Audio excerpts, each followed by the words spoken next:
Waiting Room est un logiciel d'affichage dynamique destiné à diffuser de l'information sur différents écrans. Il est composé de 2 logiciels. Le premier s'intitule Waiting Room Écran, qui s'installe sur l'ensemble des écrans chargés de diffuser de l'information, et Waiting Room Admin, qui permet à l'utilisateur de créer les contenus qu'il souhaite diffuser et de planifier leur diffusion. Pour cela, nous allons vous montrer dans cette vidéo le logiciel Waiting Room Admin. Lancez-le par double-clic sur votre Mac, votre PC, et saisissez l'identifiant par défaut qui est Admin et le mot de passe par défaut qui est Hibou. Une fois connecté, vous êtes sur l'écran principal de l'application. La barre de menu se trouve sur le côté gauche et vous allez ainsi pouvoir gérer les utilisateurs, les écrans, ce que nous allons faire. Nous allons créer un premier écran. Cet écran, nous allons l'appeler par exemple salle d'attente. Cet écran démarrera le matin à 8 h, finira le soir à 19 h par exemple. Et nous allons indiquer que cet écran sera effectif uniquement les jours ouvrés. Et l'on enregistre.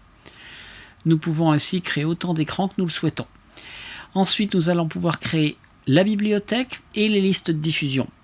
Sur le même principe qu'Itune, vous allez alimenter la bibliothèque avec des contenus de nature différente, des textes, des images, de la vidéo, de la météo et d'autres éléments suivront prochainement. Je clique sur ajouter une diapositive, je choisis image, je donne à cette image un nom, par exemple mon chaton.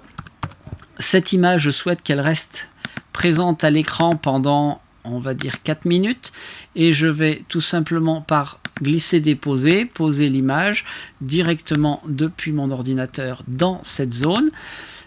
Je vois l'image et je valide.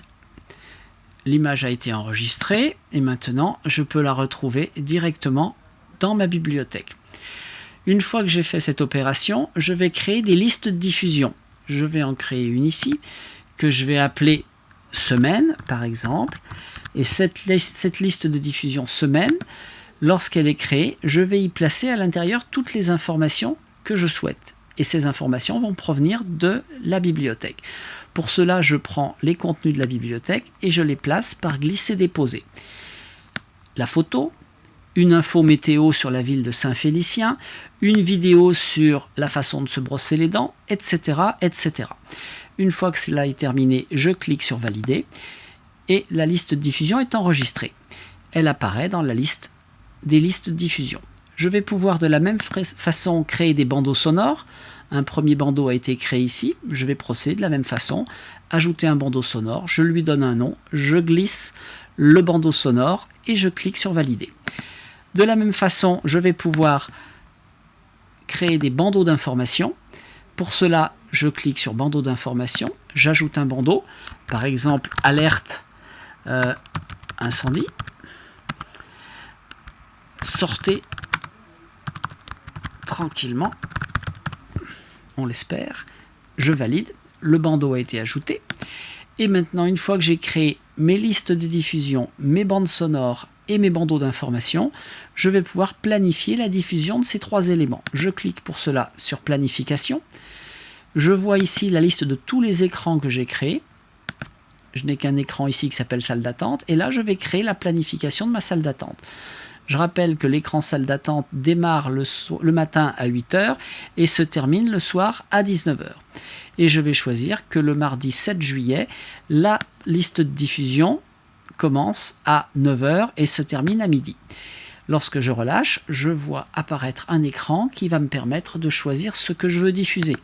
Soit une liste de diffusion, soit un bandeau d'infos, soit une bande sonore. Je vais choisir liste de diffusion, je vais choisir semaine et je vais tout simplement cliquer sur valider. Je pourrais en même temps, par exemple, diffuser un bandeau sonore en même temps que cette liste de diffusion. Je vais cliquer à nouveau ici, je vais choisir bande sonore, je vais choisir une musique d'ambiance qui se diffusera, par exemple, on va dire de 9 h jusqu'à 16h20. Et je fais valider. Voilà, sur le même écran est enregistré tout cela. Maintenant que cela est terminé, je vais pouvoir tout simplement cliquer sur synchroniser l'écran. Cela va informer automatiquement l'écran concerné que des modifications dans sa planification ont été réalisées. Et cet écran, dès qu'il sera disponible en réseau, va venir chercher ces informations et se mettra automatiquement à les jouer suivant ce que j'ai planifié. Voilà, c'est le mode de fonctionnement de Waiting Room. À vous de le télécharger et de le tester par vous-même.